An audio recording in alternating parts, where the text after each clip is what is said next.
چې د دنیا عالم کفر بیا خاص اسرائیلو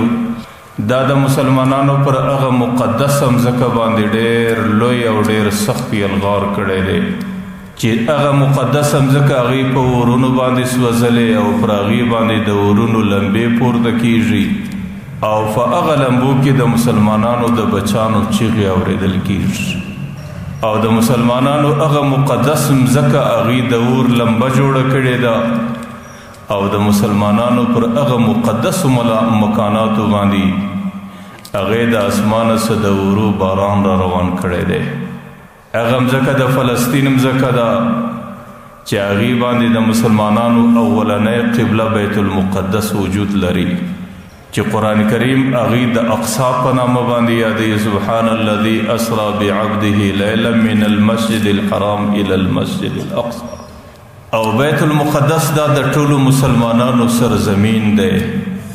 او د مسلمانانو د پاره دا ډیره مبارک مځکه او ډیره مبارکه خطه ده غالبا د ټولو انبیاو سرزمین دی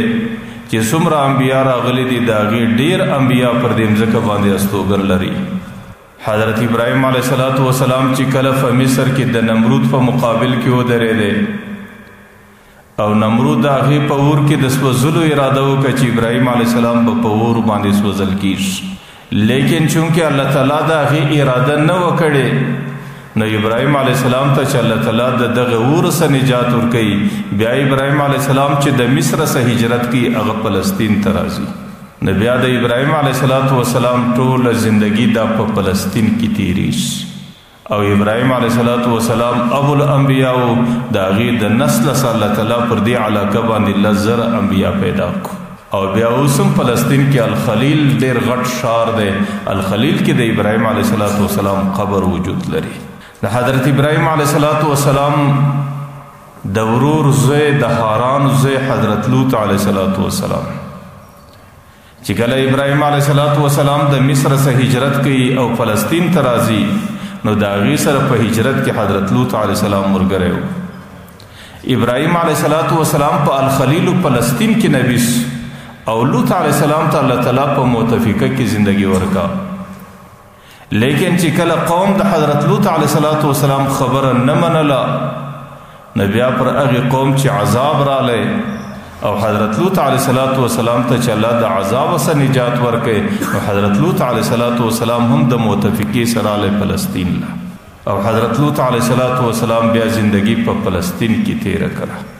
حضرت داود علیه السلام د زندگی اکثره حصہ پر دې مبارک مځکه تیره کړه چې اوس هم د هغې یادګار محراب داودي په فلسطین کې وجود لري د حضرت داود علیه السلام بچی د هغې د نبوت وارث حضرت سلیمان علیه السلام حضرت سلیمان علیه السلام چې کومه زندگی تیره کړه هغې د زندگی اکثره حصہ د فلسطین پر خطه باندې تیره کړه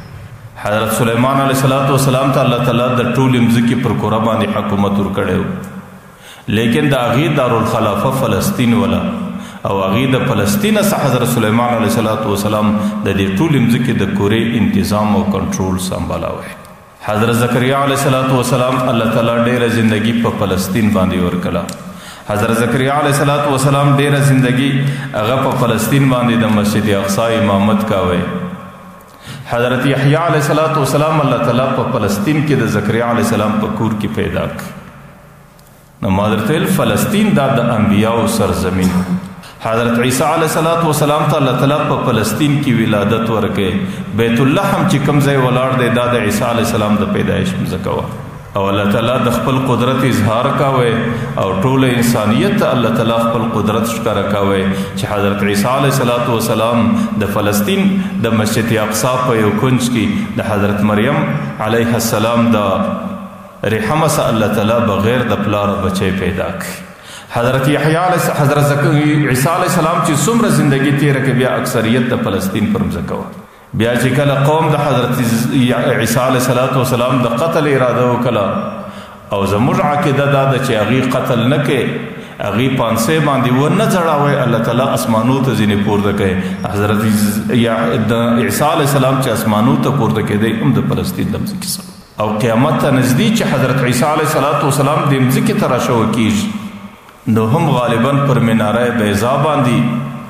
او د دمشق پر علاقه باندې راپور شوی کیږي چې هغې د فلسطین په حدودو کې شمارل کیږي. او بیا چې د قیامت سره نږدې حضرت عیسی علیه السلام هغې د دجال مقابله کوي او دجال قتل کوي او په بابلود کې به د دجال مقابله سره راځي او د په توره به قتل کیږي او بابلود هم غالبا پر فلسطین باندې دی.